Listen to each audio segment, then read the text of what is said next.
Everything reminds me of you. Each moment of the day is framed by my consuming love for you. Waking up in the morning in the bed that we shared, without the weight and warmth of your body, fills me with grief and loss. The piercing sadness begins in my throat, constricts my breath, then slowly spreads across my chest. The growing pain of your absence becomes enormous and paralyzes my thoughts. The smallest things make my heart ache. Cooking oatmeal for breakfast, washing Tupperware containers that I used to pack your lunch in, how the afternoon light falls through the oak trees, the smell of salt water as blue waves crash on the seashore, finding a scrap of your handwriting tucked away in a book, or just walking past the spot on the sidewalk in front of our building where I took the last photograph of you. All of our many years with each other were filled with so much fearless joy, happiness, silly fun, and creative adventures that it almost seemed unreal.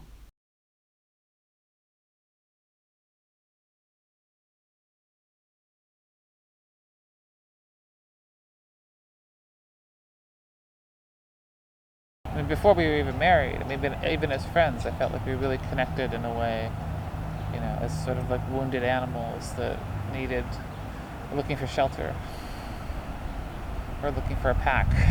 I always used to do this as a kid. I'd just be like, my mom would be talking to me, and I'd be like, I can't hear you. Sorry, I'm gone. Disappeared.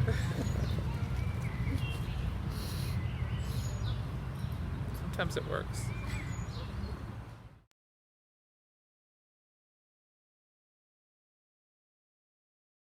She's grounding. She takes care of me and helps me to not die. Yeah, we left San Francisco and we lived out in the woods, and like it's like beavers live next door and porcupines. There's not a lot of options. And also, just when we really got to know each other, there was nobody that I wanted to be with more than him. And like the logistics of trying to navigate that, it's a lot of effort. And I think as you get older, you realize it's more about your time and who you want to choose to spend your time with rather than who you're fucking, because that's really what the most important thing is, because that's what you have the least of. I mean, the amount of time that's actually spent having sex is like, I don't know, an hour, two, when you do it. It's not in the scope of your life. Everything else that happens, I don't know if it's more important, but there's a lot more of it. Which is also really nice, having all these little recordings of just like us playing cards or dice or all these totally quotidian, boring things, but that's our life. It's like all these little bits of like, just like, putting the tea in a thermos and making toast for breakfast, and I don't know, there's just all these little bits, and that's what I love about the video footage, because he has all these little like filming oatmeal and breakfast and filming just walking through the woods, or all these little just snippets.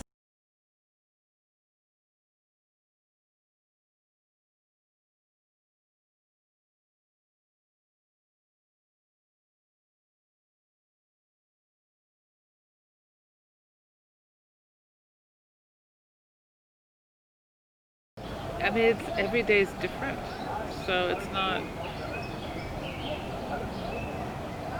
I mean, this month was difficult. Peter's birthday was this month, and anniversaries tend to bring up a lot of sorrow, and that's been painful. And just not having any regular people around for emotional support, or maybe talk and Skype, but it's not the same. And just not. I mean, my structure, felt like I was starting to slowly build out a structure for my life, and working in the atelier and doing certain things certain days, and that all just kind of shut down. So it felt like regressing into, I don't know, into a dark hole.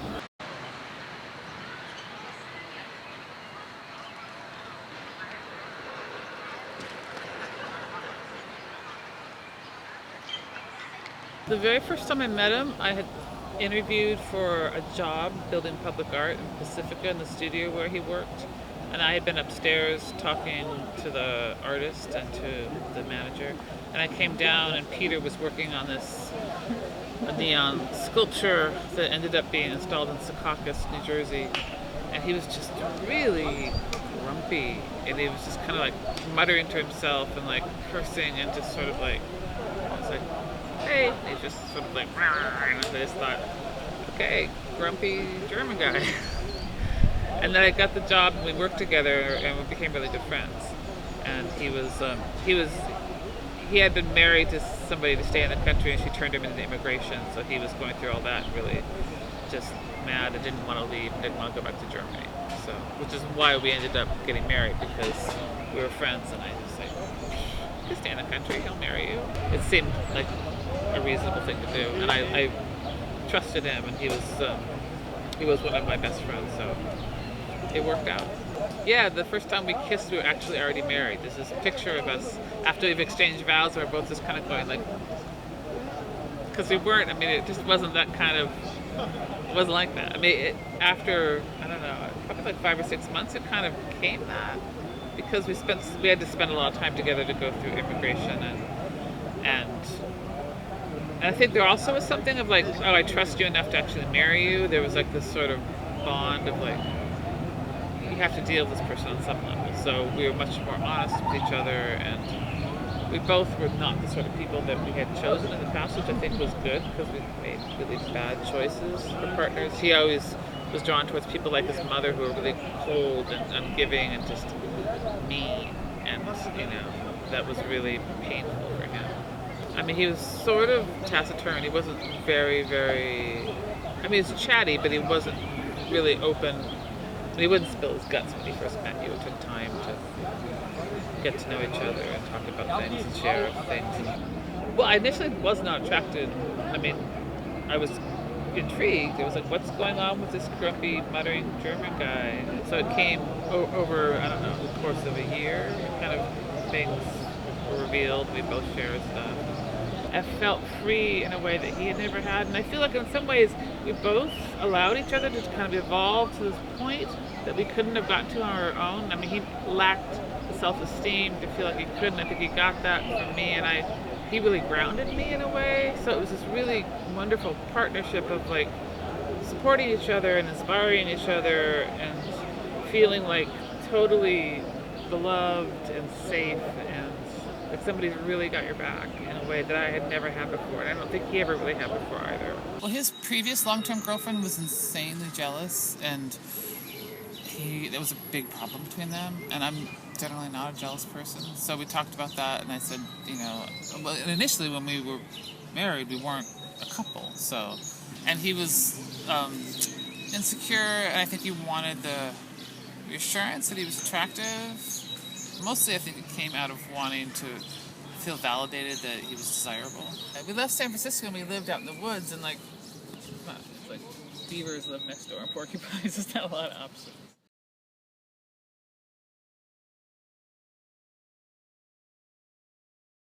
I didn't even know that video existed. I mean, I know he was always shooting video, but I just never really, I just don't remember. So coming across that was amazing. It was that kind of just encapsulated everything.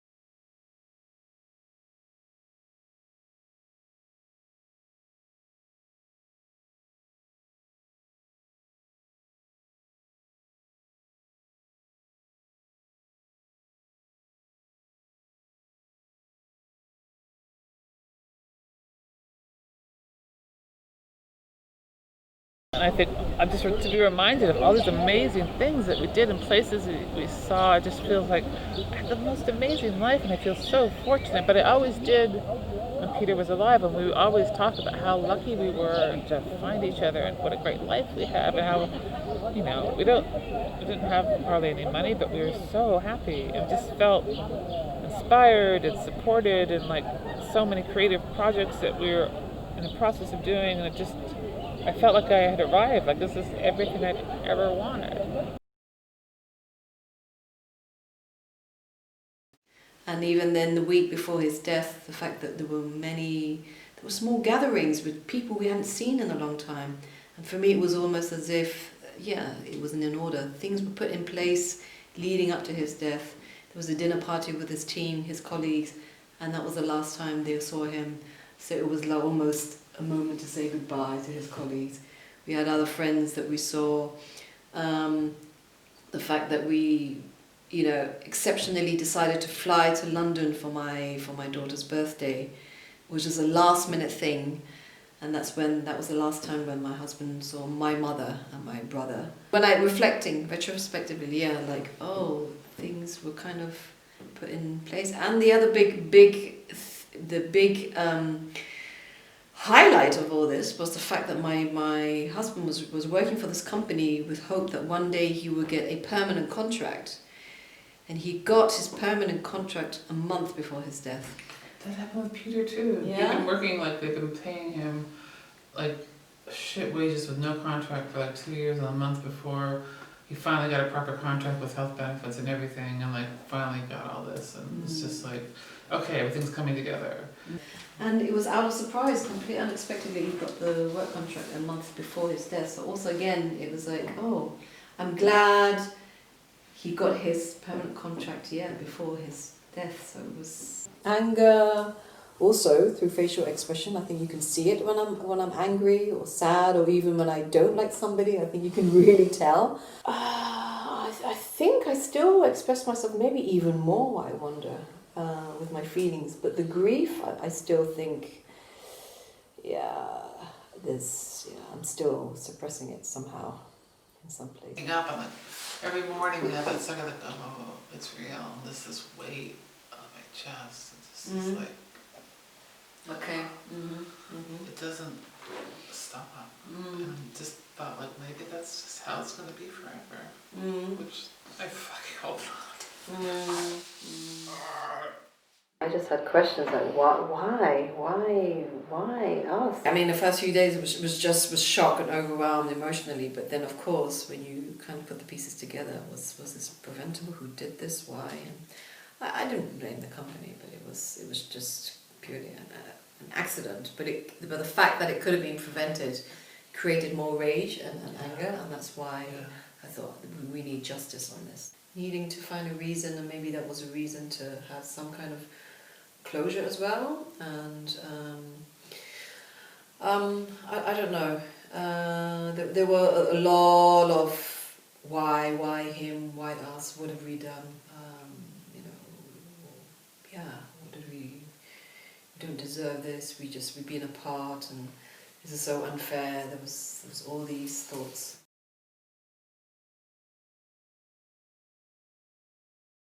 I have some often physical, but often emotional and psychological pain. So that's something I'm trying to manage through meditation, and learning also about Buddhism in terms of embracing suffering and trying to invite pain and live with pain, and to feel lighter through embracing pain. This is also something I'm trying to practice through meditation and learning through Buddhism as a self-mantra, and I think that's helping me because it's something I pushed away before, but now it's something I allow it to happen, and that's been quite transformative for me in terms of accepting that I have pain at different levels through the grief of the loss of my husband, of my surgery, through the pain and complications I've had, the emotional pain, and the stress of being alone, the pressure of raising a child on my own. Maybe pressure is not the right word. Maybe there's also that stress and fear and anxiety of especially of what would happen if my fear of her being alone when something happens to me. And this could be relevant to everybody, not only because of my illness. I could also be hit by a car. I could also be killed in a tragic accident like my husband. So that's definitely impacted me as well.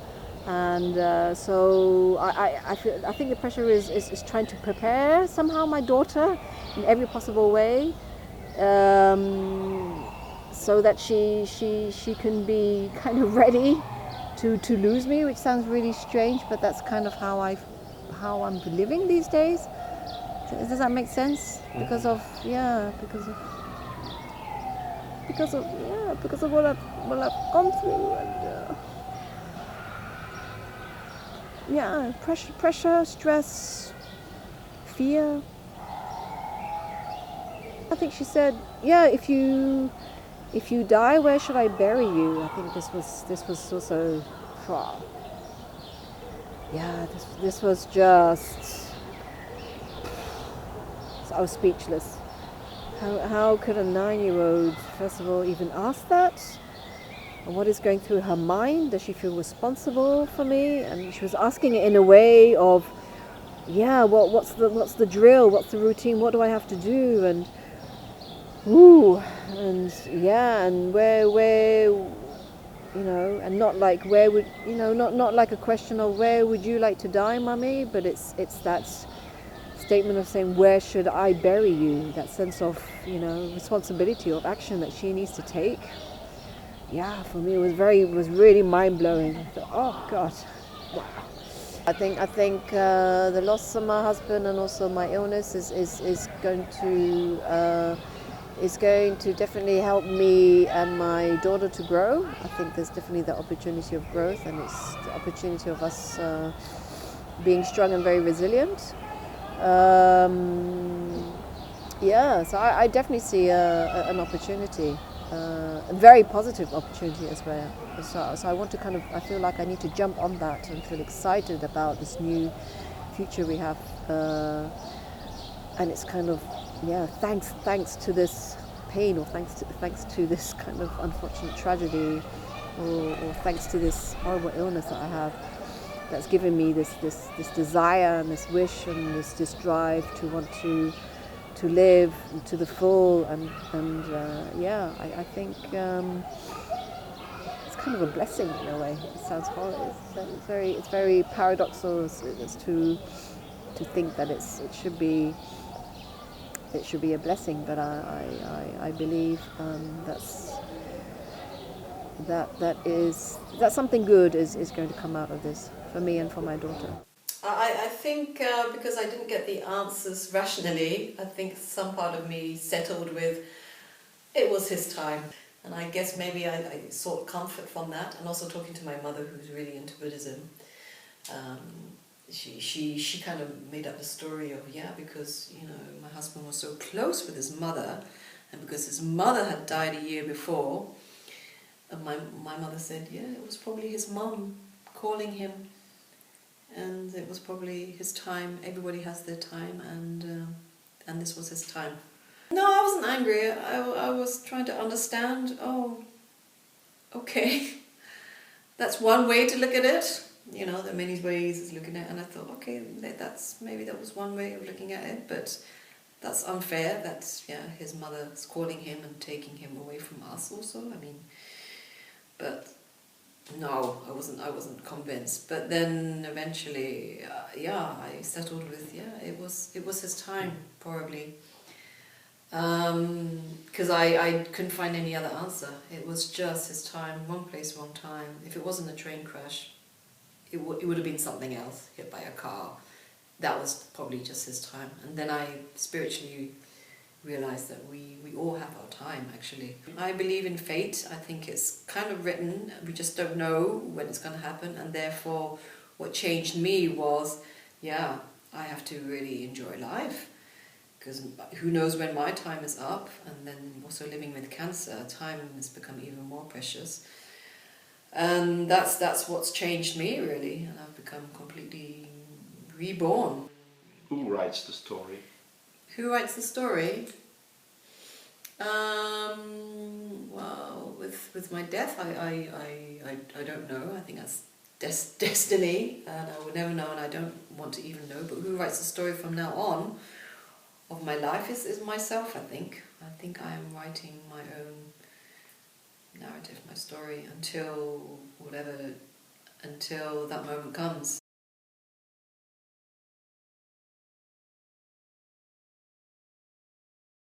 I think it's something beyond our control. I mean, if I'm going to die from cancer, that's probably going to be my fate, and I can't prevent that because it's something beyond my control.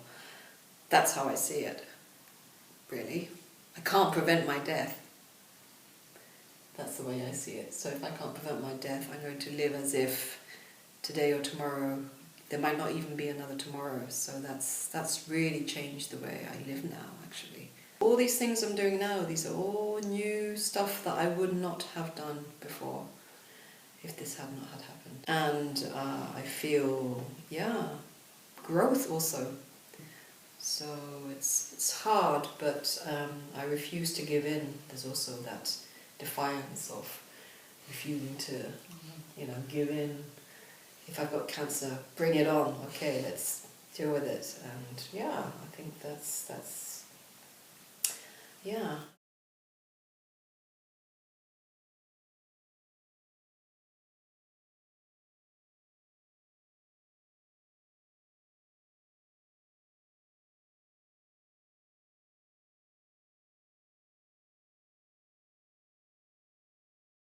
After we were married, we were definitely each other's closest friend and support system because we had so many shared. We understood what it was like to grow up in a scary, violent, cruel environment.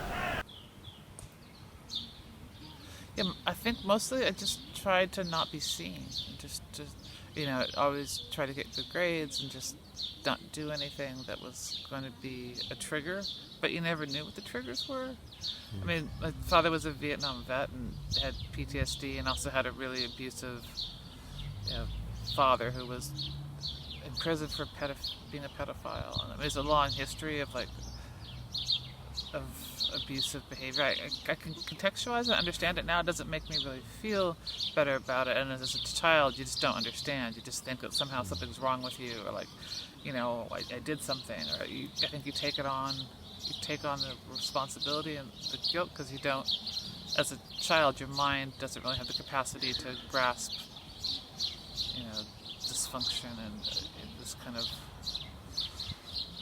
all the factors that feed into somebody being that cruel. My sister was pretty checked out. She was 2 years older than me, and she was born not breathing, and I feel like she had some brain damage, but not, she was not disabled per se, but she was just kind of in this fantasy world of. As we got older, when we were teenagers, she wouldn't acknowledge the truth of our reality. Actually, the very last conversation I ever had with her, which was, 20 some odd years ago, she denied sexual abuse, and she said, "He didn't beat us that badly," which just struck me as hilarious. Like, he didn't beat us that badly. And then I said, what do you? Let's diagram the sentence. Yeah. She was livid at her mother, who at least took care of us once our father took off. She blamed, all of her problems on her, which, she definitely was not an ideal mother, and she threw me out of the house when I was 15. I lived on the streets and was, she definitely wasn't mother of the year. But, at least, she was there, and she fed us and raised us, sort of. But yeah, my sister and I were never close. She was really religious and really Catholic, and I was kind of like an angry punk rock, just very full of rage. And she was super Catholic and, sang choir, was in plays, and just sort of, we have not any overlap really in our worlds or our interests, even as small children. So it was kind of like being feral animals. There wasn't a sense of like a family or being loved and nurtured. It was just trying to survive. And I mean, I don't know if it was conscious, but I mean, it was such a hard environment, and it's so stressful as children, and you're trying to be good and trying to understand why, like, your, you know, your parents are just, beating you, or why we didn't really do anything. We were both treated badly. She wasn't sexually abused, as far as I know. I mean, she claims that I wasn't either, but we were both beaten and had very extremely violent. I mean, I was by my father. She said I made it up. She said it didn't happen. She had this sort of idealized version of him, and I was just like, fuck this person. He just abandoned us. And she would blame it all on my mother, who at least was there trying, even though she wasn't the greatest parent. She was aware of how, I mean, the scars and the welts, and like, she can't deny the physical evidence. My father was very, like, at dinner, he would just watch us and like yell at us for anything we did wrong. And once at a big Thanksgiving dinner with all our relatives, there was like 20 people there, she was eating, he got up and left and got kite string and like came in and like bound her arms down to her side, like in front of all these people. And she was, I don't know, maybe 8 or 9. And she was always kind of pudgy, and she just was crying, and nobody said anything, nobody stopped him, nobody did anything. It was just these humiliations, and I saw that and was just angry, and she saw that, I think, just drew into herself and just had a lot of self-loathing, was always looking for his approval. So it was just like, it was more like these, I mean, we never, I think my mother tried the best that she could, but it wasn't, I mean, she threw me out of the house when I was 15. I lived on the streets and like ate food out of garbage cans and it was like, she just didn't, I was so angry, and she just didn't know how to deal with me, and I was not, I was just so full of rage, I mean, from as long as I can remember. So they're definitely responsible for how we were raised and how we turned out. When I was very young and we were regularly beaten, come in our room at night and like, hold a pillow over my face and jerk off and do like, I remember being in the bathroom and he was always like, would come in while I was in the bathroom. I mean, he didn't like rape me, but there was always like, just creepy touching, putting his hand under my shirt, doing like, like in my Halloween costume. Oh, like all, just really, no, I wouldn't, it wasn't every day. I mean, the violence was much more constant. Mm. The threat of violence, the unmitigated rage, the like sitting at the breakfast table and having him come in and just upturn the table and have bowls of oatmeal flying everywhere, and like have been, put through a window because the dog's dish was put down. That was much more consistent. The other, I mean, it's like memory, it's all sort of muddled together in like a big melted pile. It's hard to think of what happened at what age and what's real and what's just, like, you look at a picture and like, did that happen? I don't remember that, but there's this proof of it. And so this, trying to sort that out, and I mean, having gone to therapy for years and talked about it so much, I just kind of have compartmentalized and I don't think about it very much. I was sort of the favorite of my mother's, and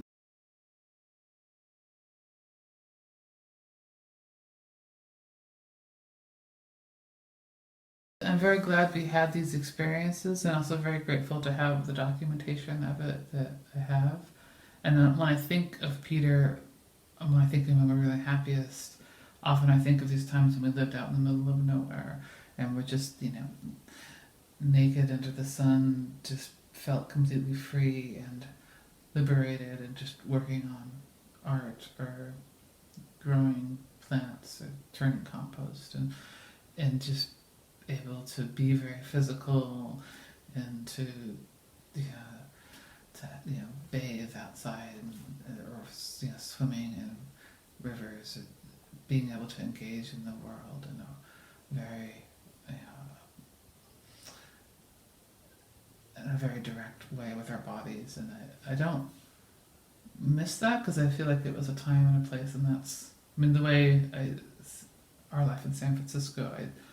I am very grateful we had it, but it's gone. It's sort of like it's this moment, and I'm very happy to have it, but I don't long for it. I don't wish that was where I was now. I wish Peter was alive, but wherever we were would be his essence or his energy. I don't know what I believe or where his soul, whatever you want to call it, is, but I every hour of every day I think about something, or something reminds me of a memory, or I see something small that triggers something that we did, or it's being on the tram reminds me of all the adventures that we would have and how much fun it was just to take the tram somewhere. Or, throughout the entire day, he's always in my thoughts, and I don't know if it's living in the past, but it's this consistent, just it pops up in unexpected ways. It's not like I'm dwelling on it, just sort of like, oh, that's, there's so many different moments, or just memories that I have that I think about, and it's very much a part of my entire day.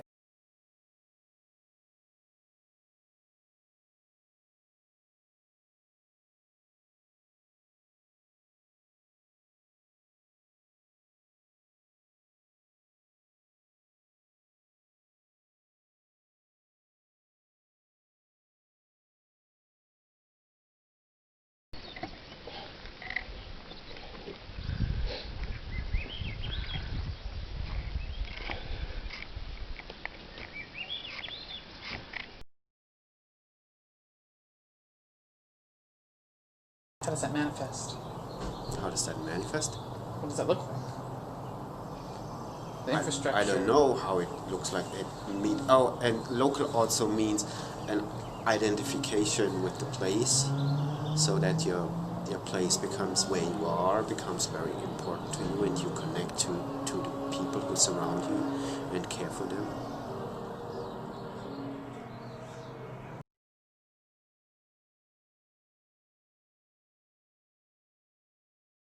The first thing I think of is right after I had cancer surgery, and I was at UCSF in the recovery room and had just some incredible physical pain, even with the painkillers. Just, I had been completely slit open, and I was with Peter. He was with me every day, and there's this moment I remember where he is behind me just brushing my hair, like trying to just comb it, and it was just such a simple gesture, and it was so tender, and I just felt so loved and cared for in this very fundamental way. It just really, I think about it, just how loving he was, just trying to not to pull on my hair, and just trying to do what he could, just combing my hair. It was very moving, and it just seems so indicative of just how much he cared for me. It's like this gesture that, like a mother would do for her child, but it was something that, even at the time, I just thought, I'm so lucky to have someone who is there for me and is helping me through this, and it just felt safe, even though it had, this enormous tumor removed from my body. I just felt loved and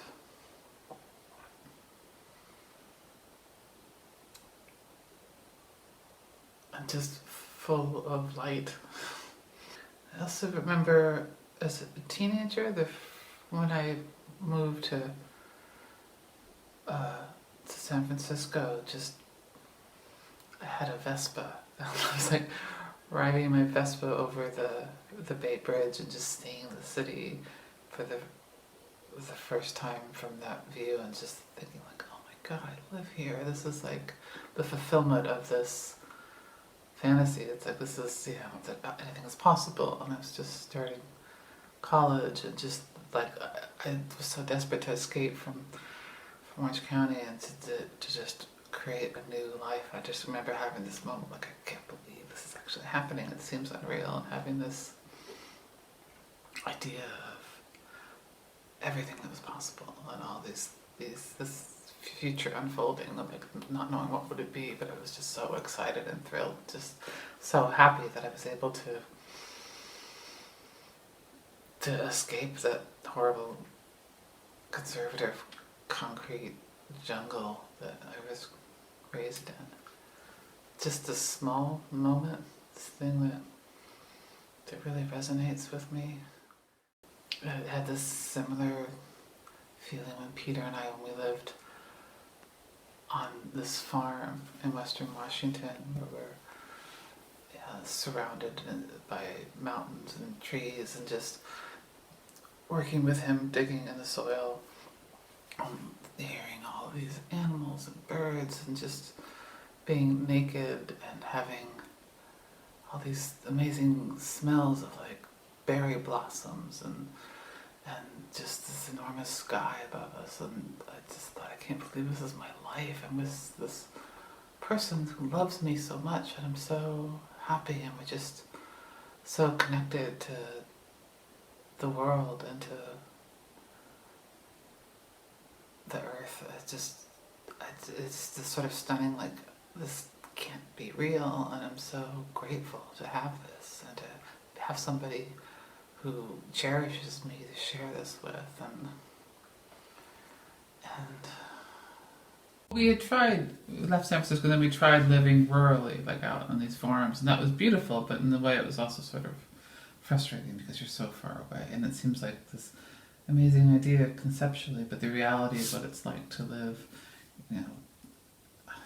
80 miles from anything at all, even like just down windy dirt roads, and it's tedious after a while, just trying to, wanting to see some music or a movie or have some kind of cultural experience or meet other people. It's, our neighbors were beavers and porcupines, which is beautiful, but not the best conversations.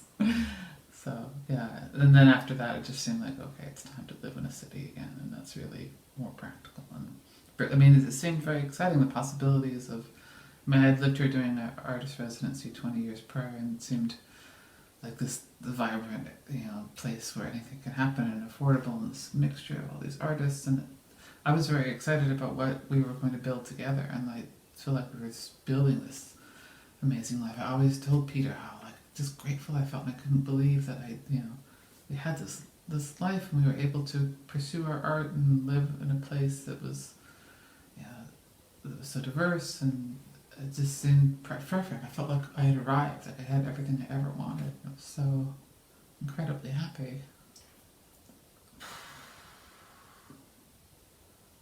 Some days I feel that way.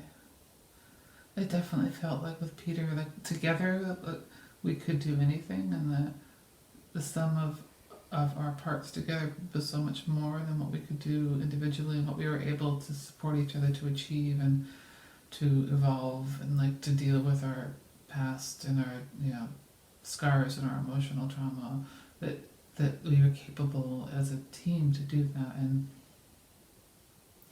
without him now, I don't know that it's not possible. Everything just feels empty. It just feels pointless. It's like I don't have the desire to pursue these plans or these dreams that we had together. They just seem to have withered up. You have to make compromises when you're with somebody. I mean, you have different desires, you have different standards of what it means to have something be clean. Like just like day-to-day quotidian, like and having something, I mean, Peter didn't really want to come to Germany. He didn't want to move back here, and he did it mostly because I wanted to, because I thought it would be exciting, and it was more affordable. I wouldn't do it again if I mean, in retrospect, definitely would have stayed. And I feel like, so that was a huge compromise for him. And just being in any relationship, you have to make daily compromises to accommodate the needs or work together. It's something that I think to have a healthy relationship you must do. A place or with the smells and when you asked me what I missed about California, it's like the tactile experiences of how things felt or smelt, or how the coastline looks at a certain time of day, or the light, or the saltiness of the water. It's these very physical, sensual things. Those are the memories that really resonate with me. This is from a group show I was in last year. Every day for 8 weeks I wrote a letter or a postcard to different people from my past and present, artists, and part of the community of people that I knew back in the States and some people here in Germany, and made a copy of 6 weeks of them and put them in this book of maps. And this is sort of related to the correspondence that John Bacardi and his partner Christopher Sherwood had. So that's what these letters are from. I was trying to reach out to people and just get out of my own grief in my head, to try to articulate what was going on and just be connected to people, because I felt so isolated from my friends and the people that... Yeah, it was for sale with some other... I also photographed my friend Matteo and his partner, sort of reminded me of this same sort of artistic couple, and did some other drawings in this installation on a desk with also these ceramic vagina frogs that I made, which sort of represented like this community. That's just how it is when you have to choose one thing. You give up all the possibilities of what could have been. I never had doubts that was not the right choice. Never. I don't know. With time, I think it just takes a long time. Do you have any? I mean, your daughter must bring you some joy, and I don't know. I mean, for kids, yeah, I think it's different. They say kids grieve like in puddles. They have their normal life, and there are just moments where they go into this puddle and grieve, have a good cry, and they step out of the puddle and continue. She's really been like that.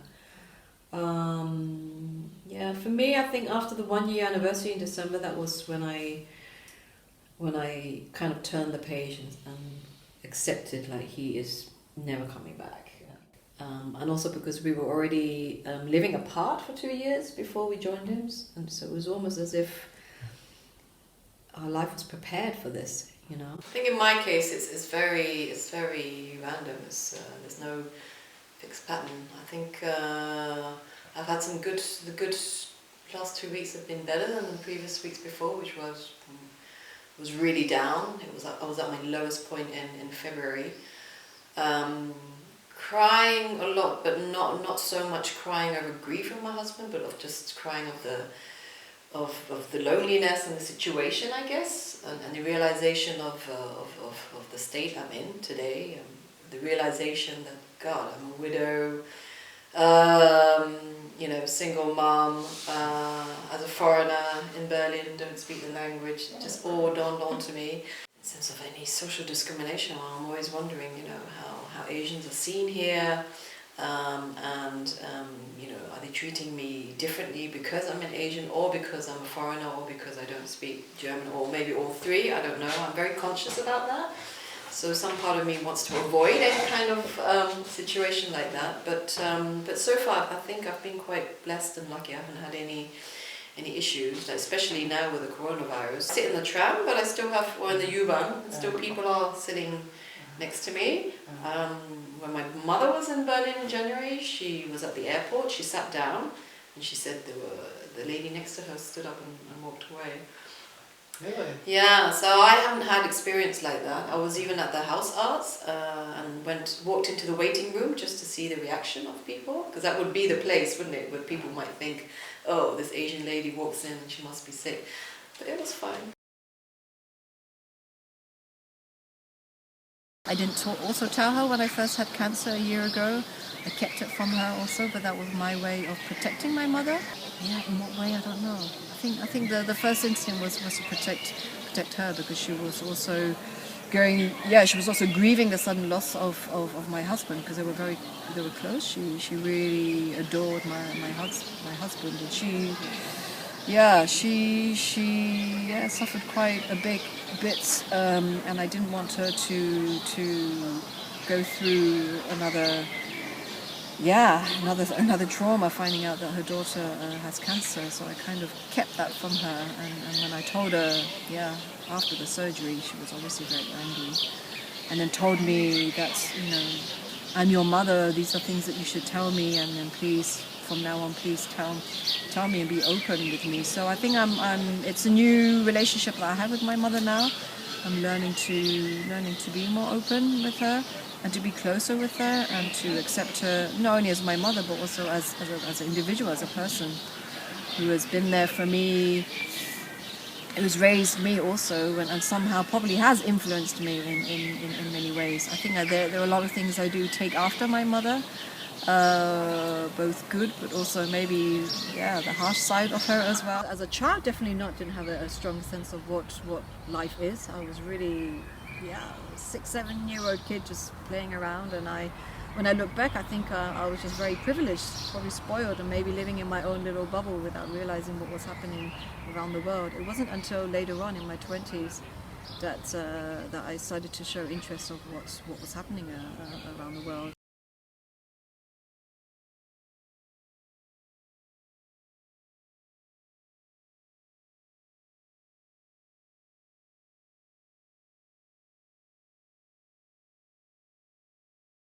First of all, I'm not really half British or Japanese. I'm pure Japanese with Japanese parents, but I was born in the UK and raised in the UK. So in terms of biologically, by blood, I'm pure 100% Japanese.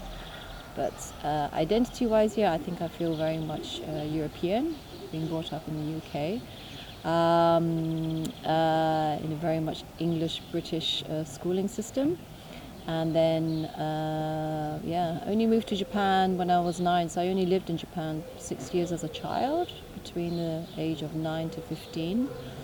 And I guess, to me, going to live to Japan as a 9-year-old, not quite sure what I had in mind or what to expect, but what happened really during the first year was consider myself as pretty much brainwashed into the Japanese schooling system. I had to go to a preparatory school before I could go to the normal Japanese school per se. So we had to learn Japanese language, we had to learn the Japanese schooling rituals, which includes the morning exercises, the songs that you're supposed to know, the cleaning time, how lunches are served, and so you learn all of this. And I went through that for a year, graduated, and I got the okay to go to a normal Japanese school. And I think at that point, when I was 10 or 11, I had pretty much become Japanese,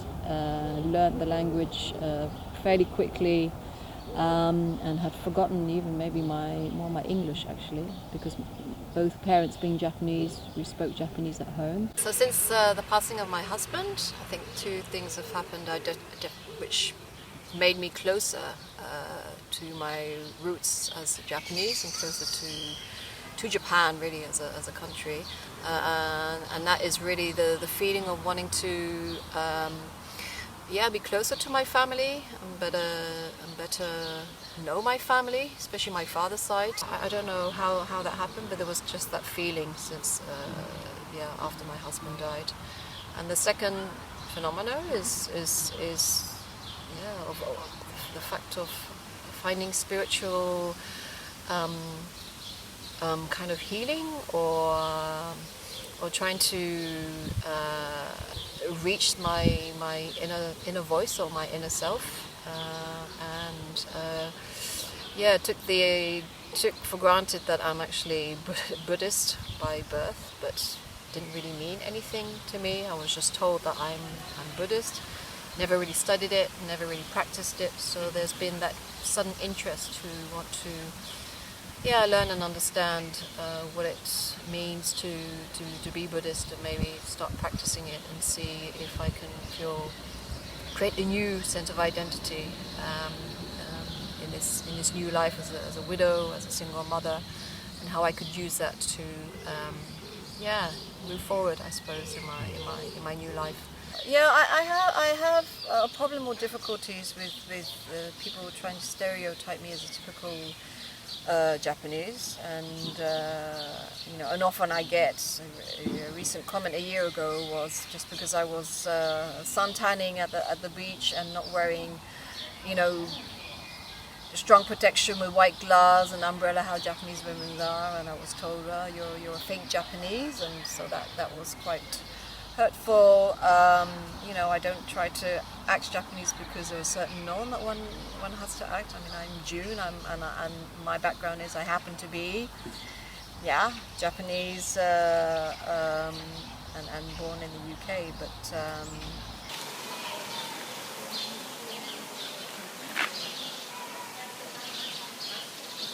I think for me the awakening was early 90s when I went backpacking as a student I was in Israel, and I was I participated in one of these volunteering kibbutz, and unfortunately I was mugged, and so I had to leave the kibbutz, and I was just so touched by nearly all the cars that stopped for us were the blue number-plated cars, which were Palestinians. And they had opened up their houses, and then we ended up in Bethlehem in a refugee camp. And for me, that whole experience of being helped by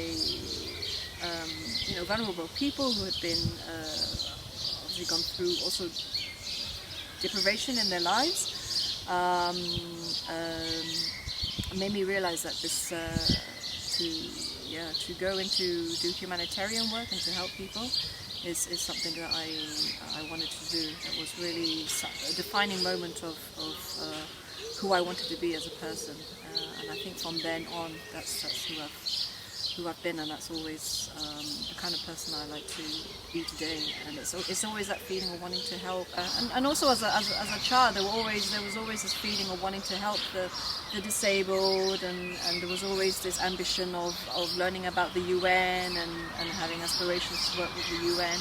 So I was always moved or geared towards working in that area, or wanting to help people. Not making fun of anything, but really just looked at humour towards everything. Even in some of our arguments, he would just laugh it off.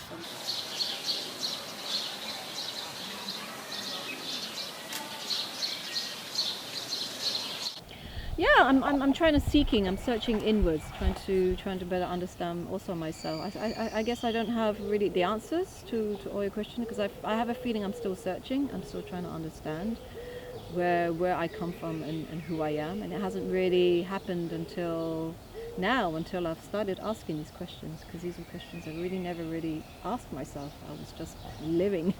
I think maybe if this event didn't happen with the loss of my husband, maybe this opportunity wouldn't have arisen. But somehow it's the strong feeling of reaching inwards and then suddenly realizing, oh, I'm a Buddhist. What does it mean to be Buddhist? What is Buddhism? Has definitely created an opportunity to see a link. If I have if I identify myself with it first of all, and if there is something, what can I learn from it, and how can I grow from it? It's a learning process, really. Yeah, first of all, in terms of my marriage, I had a very happy marriage. I can really be very affirmative on that. I was very, very happy and always felt lucky and fortunate to have met and be with my husband. And overall happy with my life. Yes. I mean, there were always frustrations here and there, being separated, working in two different countries, not being together, finding the kind of work I really wanted to do, and there was timing issues. But that's just something I think we all have to live with, and so was I 100% content and satisfied with my life? I think it would be a lie to say yes. I think there was some frustrations, but overall, yes, definitely happy. In this time right now, what's very clear is as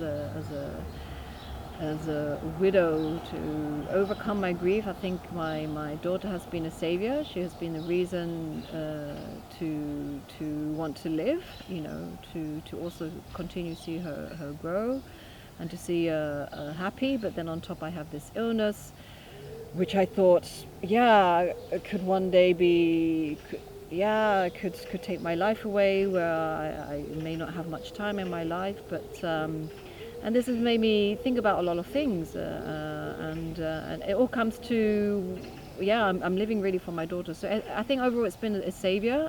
She helps me. I think she's the drive. She's a reason for me to stay alive, if you like. The thing that's happened to me is the thought that I might lose my breast. This has become a new thing with the decision I have to make now with surgery.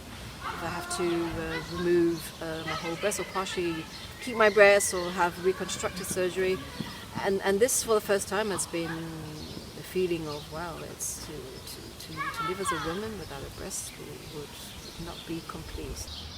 Yeah, being a mother, I'm still learning.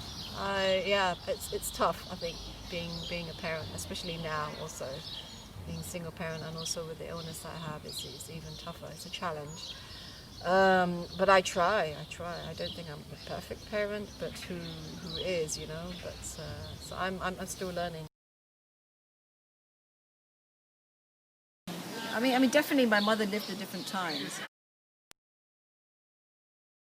Getting the jobs that I applied that I wanted, or the places I wanted to go, but it's really very minor things. It's really minor compared to what other people had. Again, I really believe that I've had a very, very fortunate and privileged life and managed to succeed, do all the things I wanted to do. I don't see myself as a really ambitious person, but when I do want something, I'm quite determined, and I've managed to pretty much do and get nearly all the things I wanted in life. I don't feel like I went through much struggle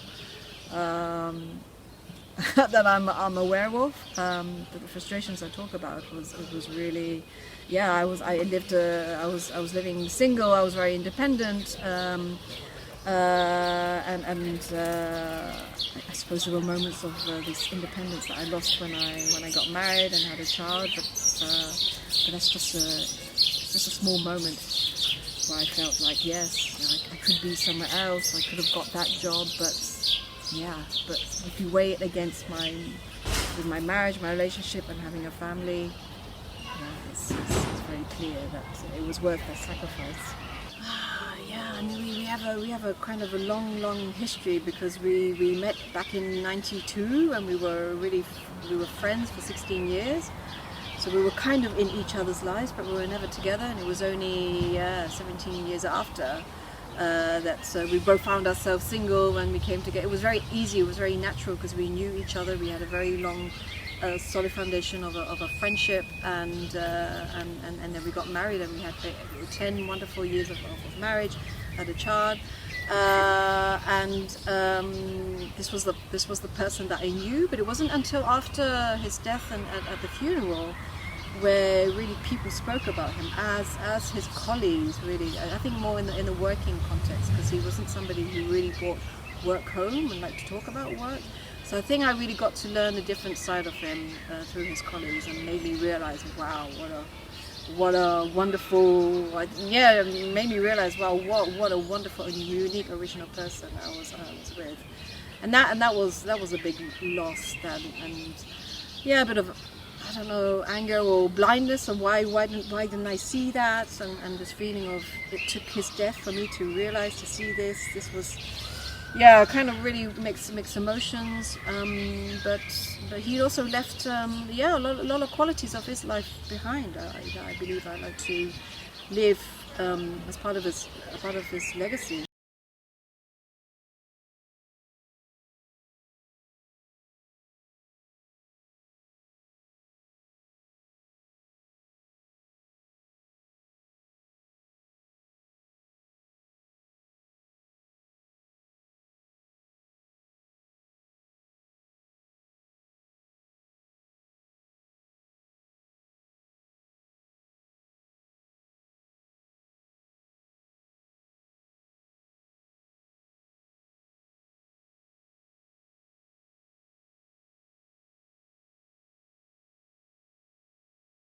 I don't want to. I don't want to go back to the States. It's too much of a shit show, dumpster fire. It just seems like it's the people are suffering so much, and the wealth gap and income inequality is so extreme. There is no social safety net. Just every time I would go back to San Francisco, just seeing hundreds of people living under bridges and in such pain and in such, people are so indifferent to it. I can't be around that. It's psychically, emotionally, it's too painful. I can't. I mean, just like weird sadistic things, like we had bunnies and the bunnies' teeth were growing and they didn't have something to chew on, so he like had us watch while he killed the bunnies with a shovel instead of just like giving the bunnies something to chew on. So their teeth, I mean, just like weird. In retrospect, it just seems like creepy, violent, controlling. Yeah. So I don't know. I mean, I don't know what's real, honestly. I think with my sister, she took all this abuse and internalized and had lots of self-loathing and hatred and wanting to like find somebody, you know, recreate a family, and like recreated the abusive, dysfunctional family we had. And I was very angry, but it also made me very strong and able to just leave and be like anything but this, and like motivated me to like put myself through college and work and just like not, and just be like, I have to escape this. So, and it also made this bond between Mark and me, and then losing him, it was so devastating. With Peter, it helped us to, I mean, I don't think we would have had the relationship we had if we both hadn't been so brutalized, and we understood each other in a way that people that haven't lived through that can't really understand. And you know, there is self-loathing and there is a lot of pain, but to know that you can, you know, go from like, I mean, I remember like living, like sleeping on the sidewalk as a teenager and being this sort of, you know, ratty punk rock kid, and just people look at you like you're less than nothing and just garbage, and having an empathy and understanding of what that is to be dehumanized in a way, it really broadens your sense of compassion for other people. And I mean, it is an ongoing struggle to feel okay, but I feel like it is very encouraging to know that I survived that and was able to build a life and go to college and go to grad school and find somebody who really loved me, and I mean, it's a sense that, I mean, my mother also just adored Peter in the same way that she adored my brother, because it was like, this is the life she wanted. She wanted someone who just adored her, and he liked her okay. I mean, he understood my history and my problems with her, but he, you know, compared to his mother, who was so cold and mean and cruel, I mean, she was very emotional and expressive. Mark lived with us from time he was a teenager. We were in high school together, and he never knew who his father was, and his mother was this really abusive alcoholic. And he just always would spend time at our house, and then would just stay over, and then ended up just living with us because it was better than where he lived. And he was my closest friend. We did everything together, and we were inseparable for many years. He was very in the same way with Peter, they both had this very damaged, wounded childhood and this very, very painful scars, but despite that, he was just very much alive and really creative and made all kinds of sculptures and was just this life force of just being exuberant and just embracing whatever it was we were doing. We take lots of acid and wander around and the beach and just all these formative experiences we shared together. And he was diagnosed with HIV in August of 1990 and then died on the solstice of the same year, 4 months later.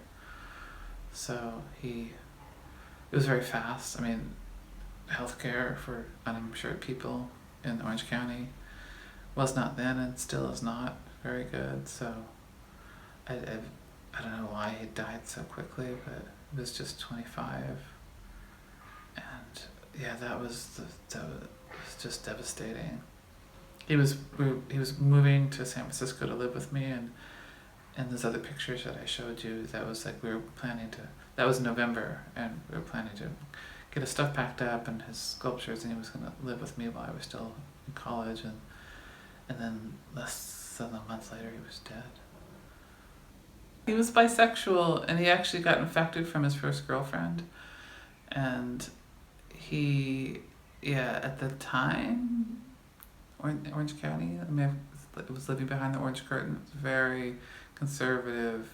Being openly queer was really, even when he died at the bar where he worked with my mother, the owner, who was my mother's cousin, didn't want them to have the memorial there because he died of HIV, and it was so stigmatized, and it was so just oh, that faggot, that, so hateful, so ignorant. And after he died, I didn't talk to her for years. Oh, she was devastated. It was horrible.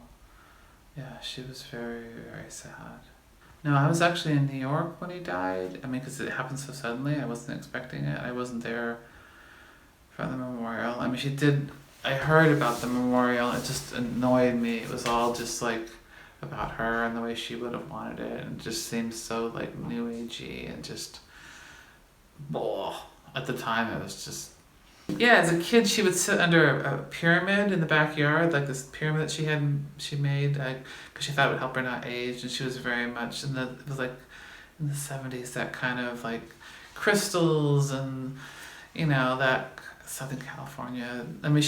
She wasn't a hippie. She definitely got married. She graduated high school, I think, in 1960, and she was married when she was 19. So she didn't really get that hippie experience. But she definitely kind of became that kind of, I don't know, half-baked, lots of astrology, your signs, and just that kind of stuff. I didn't put much credence in it. Pretty much anything my mother liked, I would avoid. I think a lot of children do that. They just rebel against anything.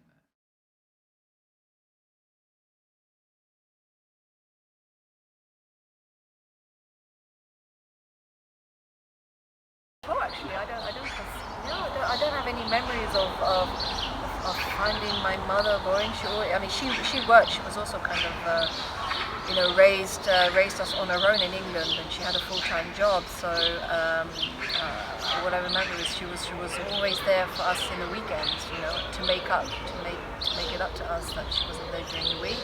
And those times are always happy. I only have happy memories. It's always going to a park. Yeah, she was always there. It was very happy memories actually. I don't. But I need to be there for her, and I think she feels some insecurity also sometimes, especially now with this illness. Now she feels, yeah, she just lost her father a year and a half ago, and now her mother, she might lose her mother now because she sees me going in and out of hospital. She knows about cancer. She lost her grandfather with cancer, so she sees cancer equals death. So there's had to be lots of a lot of explanation about cancer as well. That cancer you can die from, but the cancer that you don't die from. So I think it's brought us closer. I feel I need to communicate much more with her. I feel sometimes I have to play the father role as well, which I find really, really difficult because that was very personal between her and her father. There was, my husband was a little bit like a big child in himself. So of course, he's the more playful one between me and him, and I'm more the boring person. Disappointment with people flaking out and just being, I don't know, I just want to smash someone's skull in. I mean, not just anybody, specific people.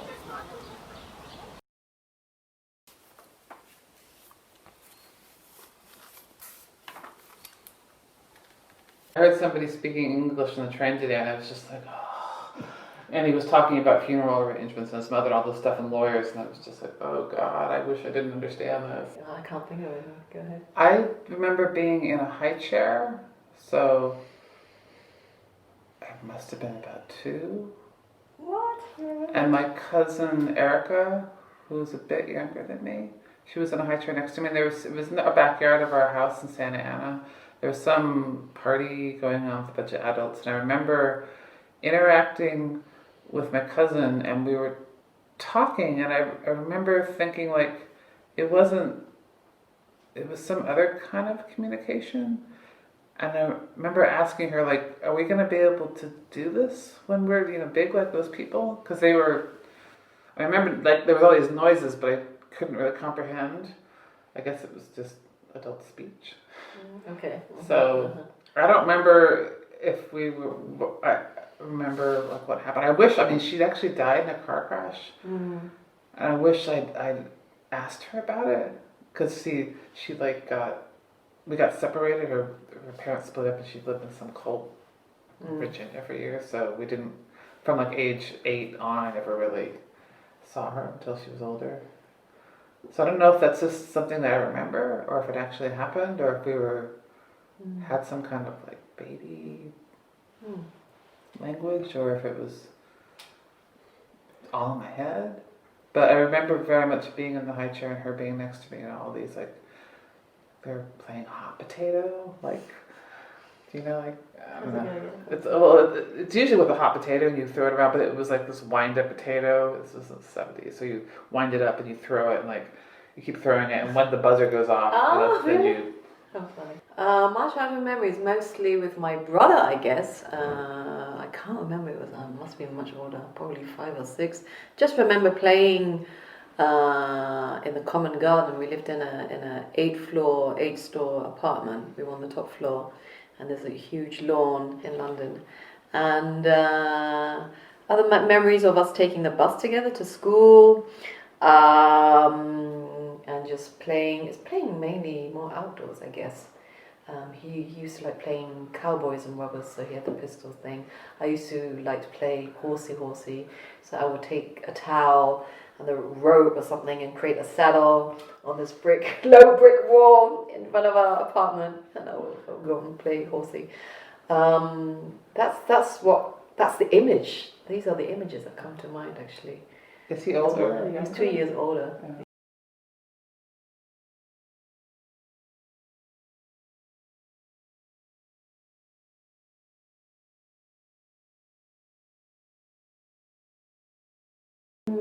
I think in my case there were so many small incidences leading up to his death, from a week before and even the 2 years before. Because a friend said to me, the fact that you were alone in Lebanon with your daughter was maybe already part of preparing, you know, his death, because you would have to live on your own with your daughter after his death. So again, was that written? Was that meant to be? Because he lived with us in Lebanon in the beginning, but then he was headhunted to Turkey. And again, I believe all of these decisions or these actions were written, I believe. I mean, we had no control over that. And even then, the week before his death, the fact that there were small gatherings with people we hadn't seen in a long time. And for me, it was almost as if, it wasn't in order. Things were put in place leading up to his death. There was a dinner party with his team, his colleagues, and that was the last time they saw him. So it was like almost a moment to say goodbye to his colleagues. We had other friends that we saw. The fact that we, exceptionally decided to fly to London for my daughter's birthday, which was a last minute thing. And that was the last time when my husband saw my mother and my brother. When I reflecting retrospectively, things were kind of put in place. And the other big highlight of all this was the fact that my husband was working for this company with hope that one day he would get a permanent contract.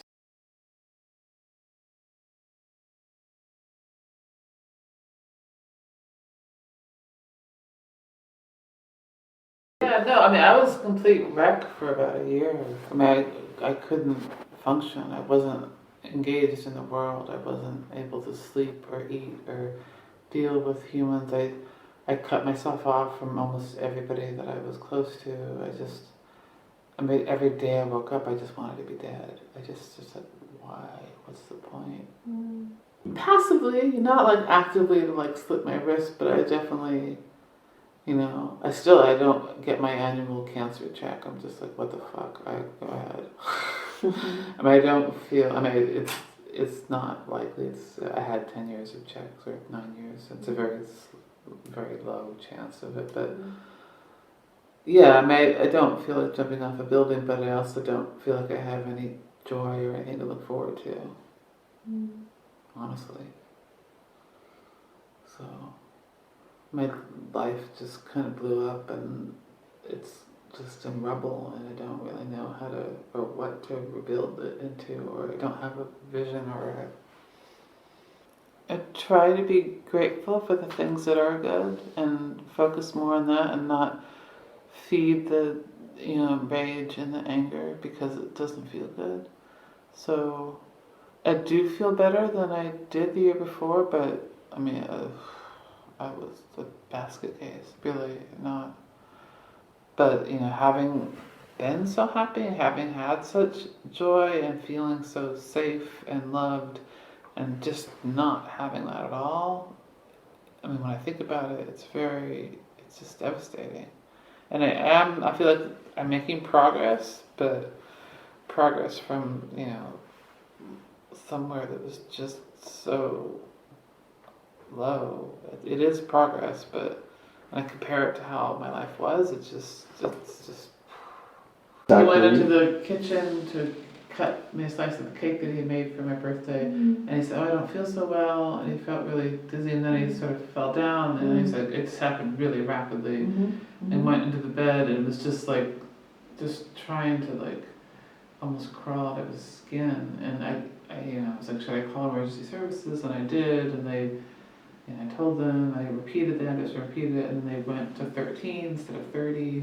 Okay. And he's just screaming and screaming and in such incredible pain, just in agony. Okay. And I just am like, I don't understand. I have no concept of what's going on. And he's just screaming at the top of his lungs. It's just in such agony. Okay. It's just so horrible. And then when I told you, he's like, I'm dying, and I'm sorry, and I love you, and that was it. And then he was dead, and the emergency services show up, and are like, oh, just completely indifferent, just kind of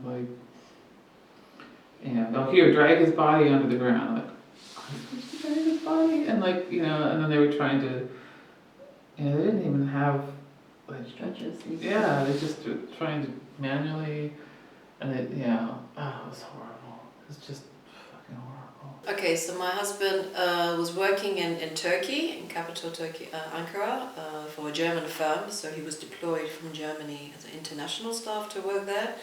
And he's an economist, and he travels a lot with his work by train to the different regions. And it was just one of those typical days. He had to had a business trip in another region. And took a train, and it was a fast train, express train on a new track that had opened, I think a few weeks or months or whatever, and basically, so it was on the morning of 13 December 2018. It crashed. He was in the first wagon, in first class, because that's how it is. For business trips, he has to take the first class wagon, and basically this first wagon collided with another engineering locomotive which shouldn't have been there, and the impact of the locomotive pushed the first wagon where my husband was upwards, and then unluckily above it there was a passenger bridge, concrete bridge, which then collapsed on the train. And so all the deaths were the drivers and all the passengers on the first wagon.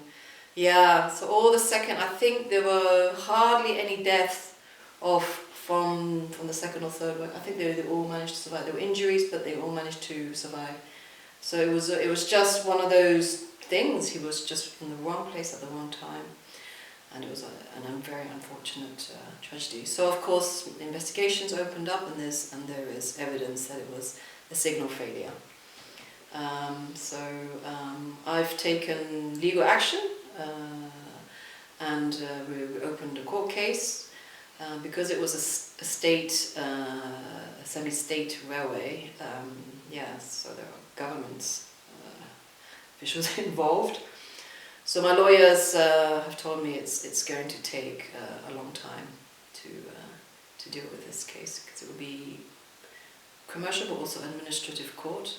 It's to have justice. It's to have complete justice. And they took my life, my daughter's life away, and it's to I don't want them to get away with it, because there's been a history as well of previous train crashes. But this one, I think, he was considered high profile because he's Turkish and German, working for a German government agency, so he was also on the German news.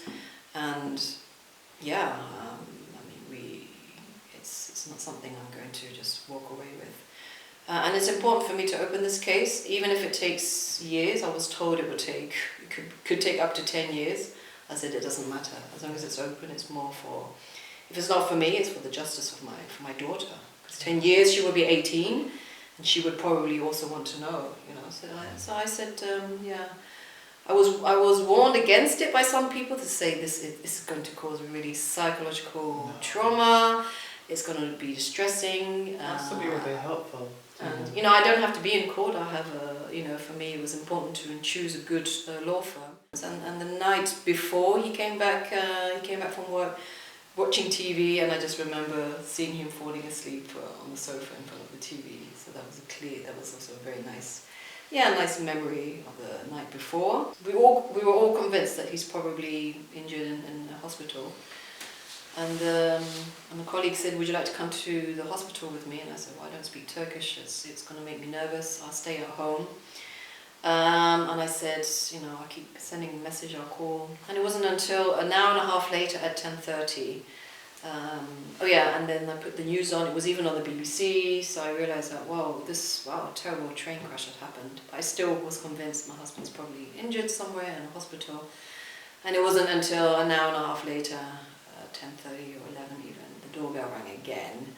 But 5 people standing there. And then that's when I knew. And from then on, it was just, Muslim tradition. You have to decide the burial. That's what I had to deal with.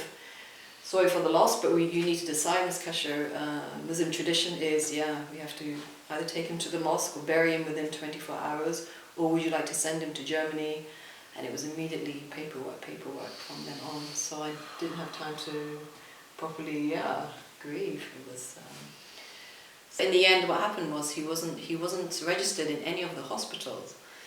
And then when they went back to the crash site, then they saw his name was on the list of the deceased. And so the bodies of the deceased were actually transported to another place, to the morgue, and that's why he was not in. Yes, I did see him. Yeah, I had to actually to sign off. You have to identify the body. Yeah. So that was a bit difficult. It could have been worse actually. The colleague checked first. They had a picture of his face, because I wanted to know how bad he looked, because from such a crash I thought if it's unidentifiable, then I'm not sure. And then he showed me a picture of his face, and actually it was okay. It was 2 cuts on his nose and above here, 2 scratches really, and then the face was intact and looked okay. And then I said yes, then I really do want to see the body. He was Turkish origin from Germany. And his mother died exactly 1 year before, on Christmas Day.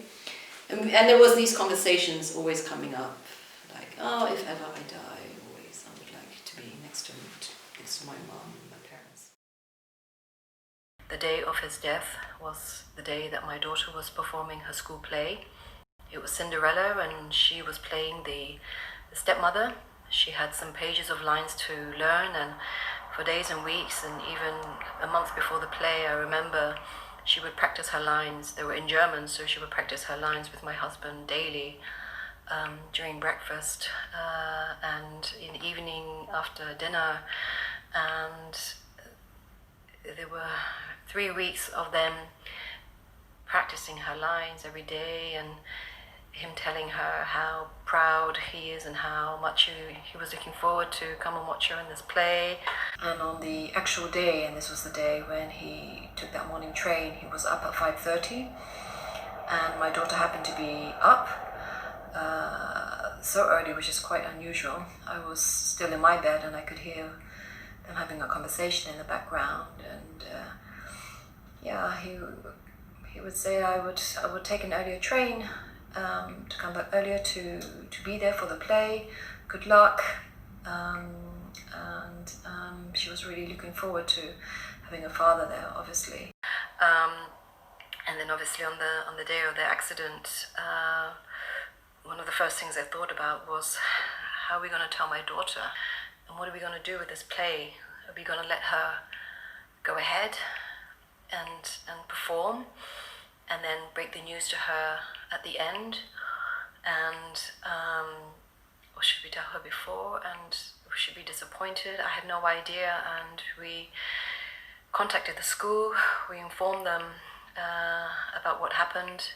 An email quickly circulated to the parents, and at that point the decision was made by the school that they would cancel the play.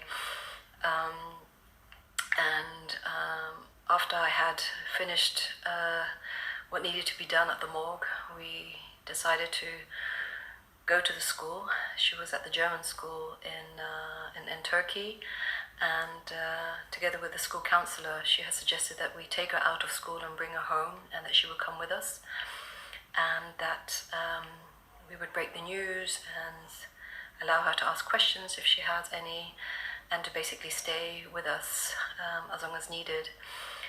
So this is what happened. We went to school. My daughter was surprised to see me. We took her in my husband's company car. She saw that the school counselor was also in the car with us. We drove home. We sat her down, and I was the one to break the news. And I remember saying that something terrible has happened to Papa. There was a train accident, and Papa died. And she said to me, "What about the play?" And I said, "The play is cancelled." She said, "Is the play cancelled because of me? Is it my fault?" I said, "No, it's not your fault. The play is cancelled because Papa's died, and we're all sad, and we're not in the mood to watch a play."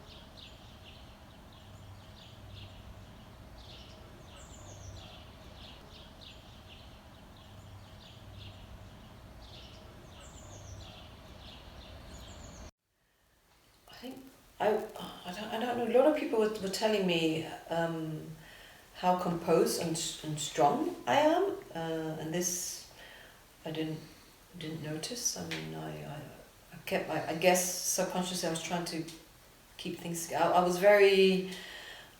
comforting myself by saying, at least we found the body, at least he looked good. I remember comparing it with this Malaysian Air incident, you know, that got lost in the plane, and they still can't find the bodies, still can't recover and I remember comparing that, but thank God in my case we found my husband, we found the body, he was intact. So positive, in a way, you know. That was. I just remember even the first day, first few days when we had visitors, they were all crying and they were like, "Oh, I'm so sorry," you know. And I remember being the one not crying and saying, "But hey, guys, you know, we found him. We could think about the Malaysian Air. We're in a better position." I don't know. Very weird, very strange of saying things like that. And then later on, yeah, they're saying, normal, you're strong, and I thought, okay, strong is a good thing, but then when I spoke to a psychologist, they said, strong is good, but it's not always good because, you know, that could be a way of you know, holding off your feelings and suppressing those feelings. Do you relate to that, Rhonda? Do you relate to June's reaction in your own experience? I don't feel like I'm strong. And I don't think it could have been. I mean, I guess it can always be worse. But I mean, I was there when Peter died, and he was in such excruciating pain and screaming and like. Oh God. Okay. And they called emergency services, and they went to the wrong address because in Germany your address doesn't come up, and they didn't understand me. And then when they showed up, they were such dicks. They just like weren't even hurrying. And they made me like drag his body onto the ground, and like it was just all these things were just like. I just felt numb. It was just like this, you know, they're like, he's dead, and I'm like, just disbelief. You heard him in pain, so he was still alive, actually. Yeah, I know. And I mean, the last things he said was, I'm dying. I'm sorry. I love you. And I was like, you're not dying. You can't be dying. And then he was dead. And it was so. I mean, it was my birthday, and he got up early to, you know, he made me a birthday cake and like was going to cut a slice, and then he's like, oh, I don't feel good. And I said, well, it's fine if we don't do what we planned, but you know, just don't die on me. I just said that like being like, I mean, it was just, I mean, all these things. We moved into our apartment. It was like, this is where we're gonna die, because we'd been living on farms and all these places, and we were so happy to have a place together. And everything does remind me of him too, the same way.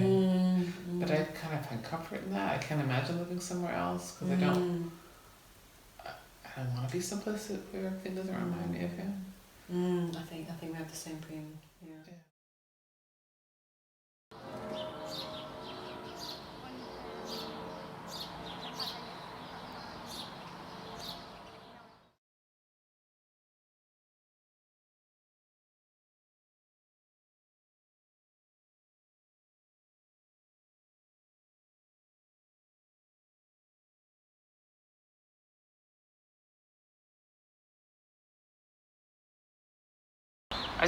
I would be interested in people who were not really very good for me.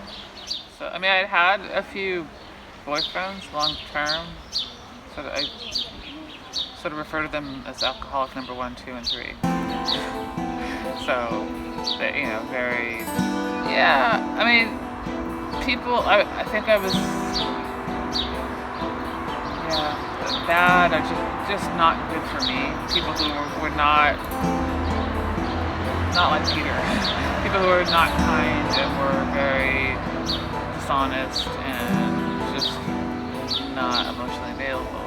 That, you know, kind of your stereotypical. No, they weren't ever abusive physically or sexually. They just were not. mean, they were all bad in different ways. So it was sort of, I guess, at one point I just sort of decided that I was better off not being involved with anybody because I made bad choices.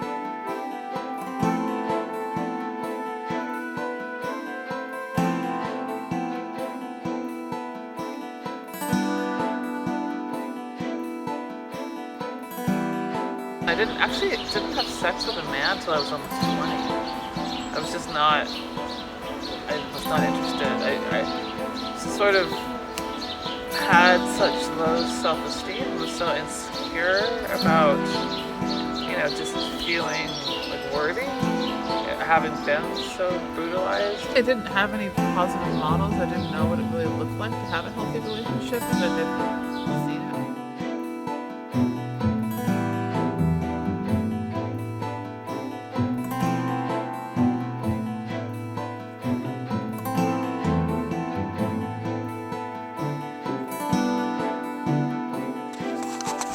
It's me, der Hase, der Wunderhase. Okay, tschüss.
As I remember it, I mean, I don't know what's really true or if it even really happened or if it's just something that I imagine. And the same with the dreams. I sometimes have dreams where I know that I'm dreaming. I'll see Peter and I know that he's dead, and we talk and I think that it's maybe a parallel universe. It's sort of like, kind of like San Francisco, kind of like a place that we live but different. And then in those dreams, like, he ends up just sort of dissolving or disappearing, and I know that, like, it's a very finite thing, but I don't know.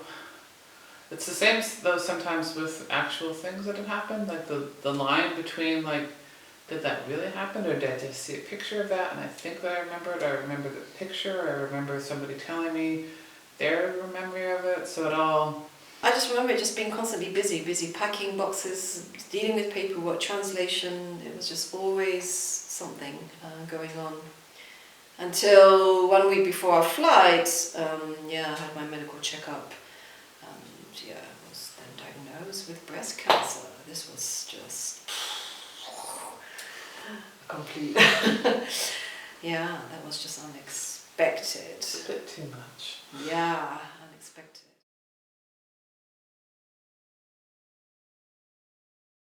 For Peter, he struggled a lot with drinking because that was sort of his way to deal with the pain, and he got better and drank less, but that was kind of his main vice, and was just do self-destructive, like drink all night and feel like hell, and I mean, we moved. He's like, I'm not going to drink for a year when I'm in Germany. I don't want to do that. I don't want to, because And then within like a week, he was like out drunk until 6 in the morning with all of his childhood friends. And like, it definitely, being in that tiny town, I think the pain of it just weighed on him in a way. And I was like, I'm not gonna live in Germany with a drunkard.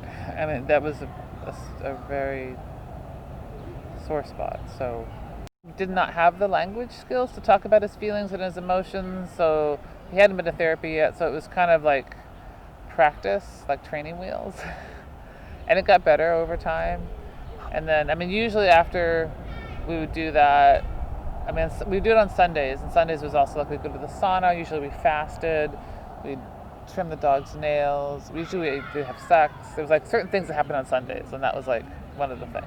So it was kind of just like one of your chores for the day. You know, we've been living in these like airstreams and little huts out in the middle of nowhere, so having just a regular apartment with heat and hot water just seemed magnificent.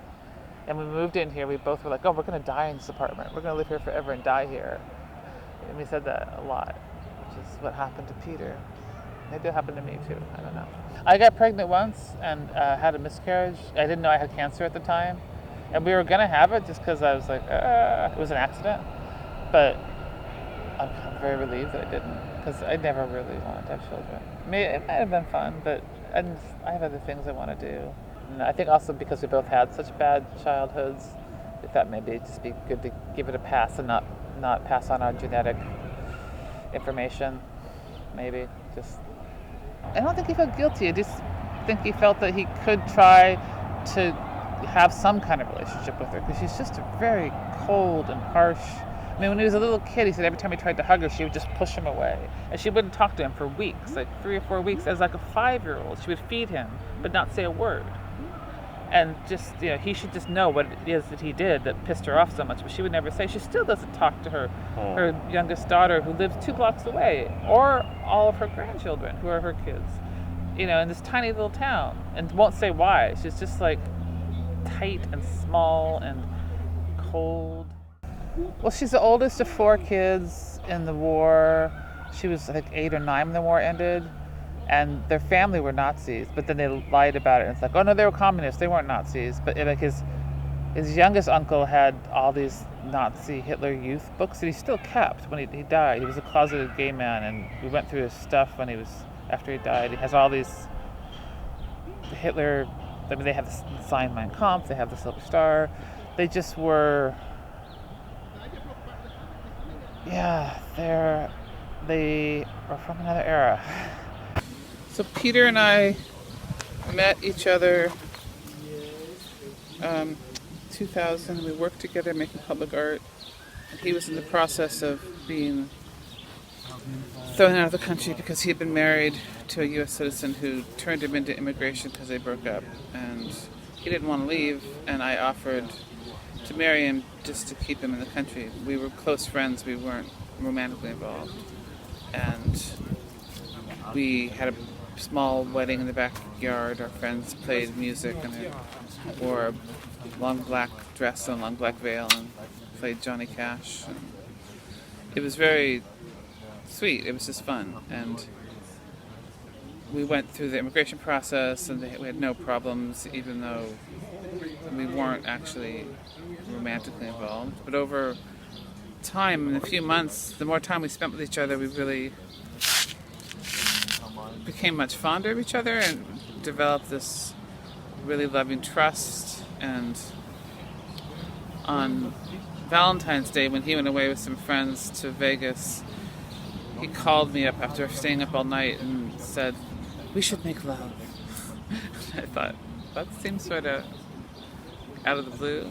And then the next time I saw him, we talked about it, and he said, you know, I felt like things were evolving.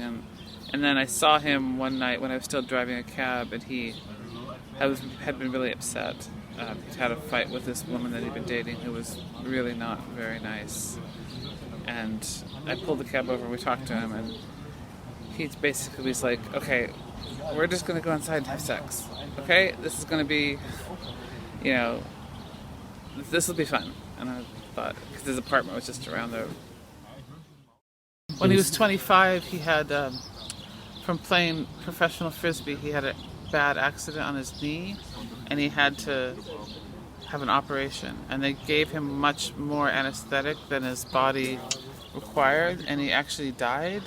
And he describes it in detail. I mean, several times he talked about it. He said he saw his body rising up, and he saw himself, and he didn't want to come back. He said it felt very good, and it was positive, and he saw them fighting to like bring him back, and he was just getting higher and higher and observing it and not wanting to be pulled into his body. And then all of a sudden he was just sucked back in.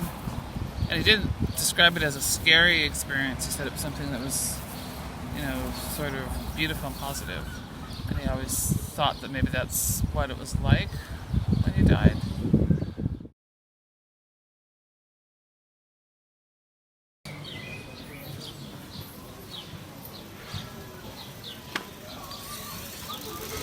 I expected them to acknowledge that he died from a workplace injury and get workers' compensation as a widow for his death,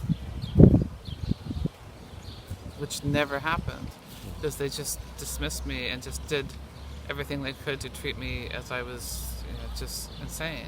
When Peter died, I was very explicit that his body should not be cremated because he died from a work accident and we had to sort out what happened so I could get compensation from workers' comp. His family conspired to have his body cremated, and his mother had her own private funeral and didn't tell me or anybody about it until after the fact. And I wrote many letters saying this is not what Peter wanted. He wanted his ashes spread in California. Can you please, what's the process? I wrote to his mother, I wrote to the mortician, I wrote to the cemetery, no response. Registered letters, no response. And then in January, 2 years later, I get this box in the mail with this tiny urn with a fucking yellow post-it stuck on it that says Peter's urn. No explanation, no nothing, no. And I open it up and it's what looks like human ashes, not enough for a whole body, and not any explanation of why that's there, and no word from his family at all this whole time. Germany, there are lots of laws restricting ashes. You can't divide them up. And I never gave them permission to bury him there. I never gave them permission to divide up the ashes, which is illegal. So I had some help to contact his sister. And she said, oh yeah, we had it divided into 3 parts, and I don't know where the 3rd part is. And then I filed a police report and got a lawyer to try to find out what we could do about this. I finally had a meeting on June 2nd, this last month, just a month ago, with a translator explaining what happened, explaining the whole series of events. They're like, this is really not right, we have to keep investigating it. But I had to file the report in Brandenburg because that's where the mortician was, because that's where Peter's family wanted his body moved to, because they knew this particular mortician, and I guess they would do whatever they wanted. They wouldn't let me see the body before, and I tried desperately to try to see them. They kept on, nobody would take me, and then they never responded to all my requests. I never gave them permission to do what they did at all. So there's legal action against the mortician for what they did in violation of the law, and I don't know if sending the ashes in the mail is against the law. I didn't even know if it was just like ashes she scraped up out of her barbecue and sent it to me as a joke, because that's kind of how she is. She's just this really cold, mean person. And like, who does that? It's just like, just to post it 2 years later, no reason. And like, what the fuck am I supposed to think? And no like contact with me, no explanation, no like, when I'd asked for help, when I'd asked for Peter has repeatedly said that he wanted his ashes spread in California, and they just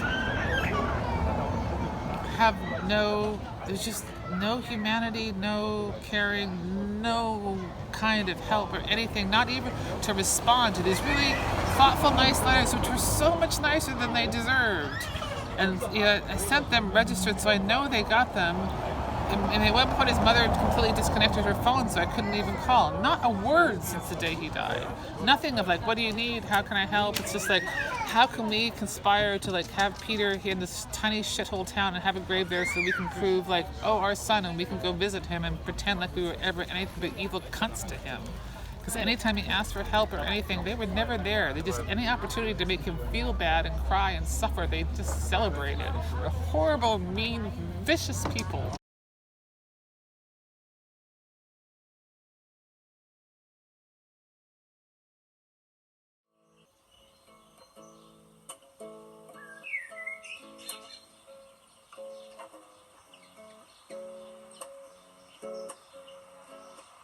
My love, I just cannot comprehend why this had to happen to you, to me, to Isla, so soon, too soon for you to leave us. There was still so much we were going to do together, so many discoveries, travels, memories, still so much to do together with Isla. This is the biggest part of that loss, that you won't be there to see her grow, learn and to teach her. Still so much space to fill her heart and mind with. I am not sure how I am going to be able to fill that space of Papa love that she needs and expects from you. I hope I can move on from the questioning, the blame, the anger of why Kahan, why now? What has he done wrong? What if he had missed that train? What if he had sat somewhere else? What if? But maybe it was just your time, and that you were the chosen one no matter what. That's the unjust part of life. I guess it can happen anytime to anyone unannounced. I will try to make sense of that and learn from it and use it to grow and stay strong for us and for the others. Hi honey, safe trip. Love you. Thank you honey for the trip, for organizing everything. Love you. Love you both.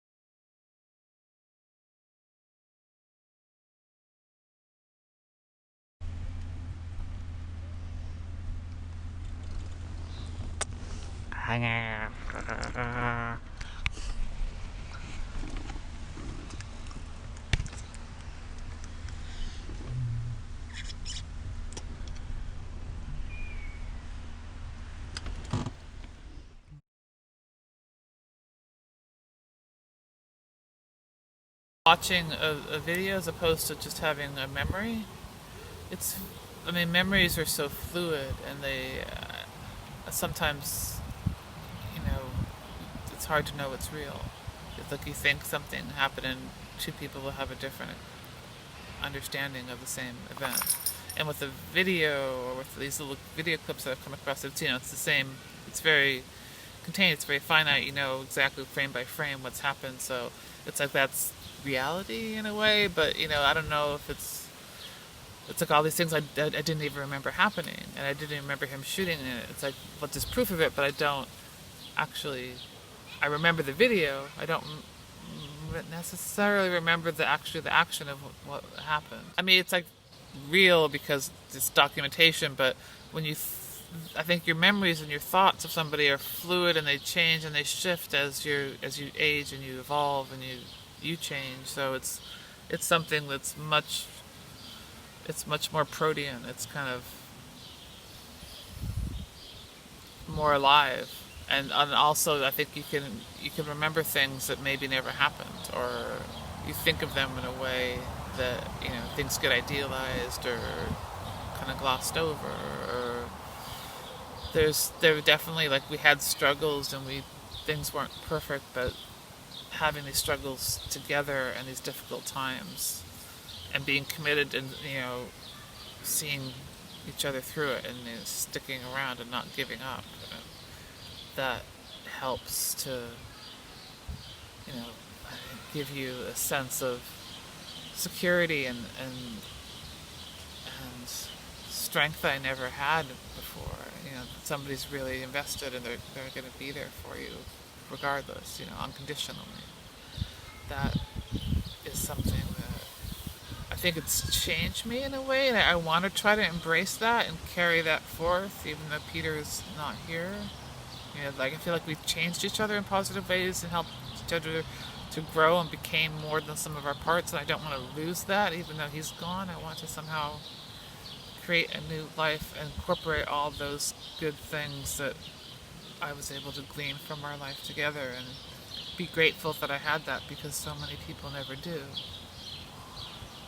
But it's also there's the horrible loss of it. Yeah, to try to carry on the life that maybe we would have, I don't know, would have had together, but to grow and keep becoming a better person or becoming the best version of myself that I could be, having felt that kind of love and that security. So I don't want to,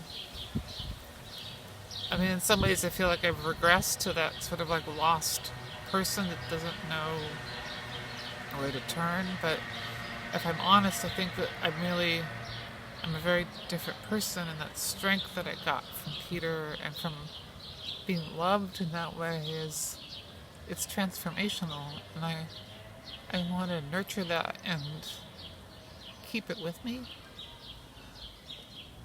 and think of Peter in a way where it can be, I mean, there's the loss and the sadness, but there's also the joy and the silliness and the fun and the, just all the amazing things and places that we went and that we were able to do together.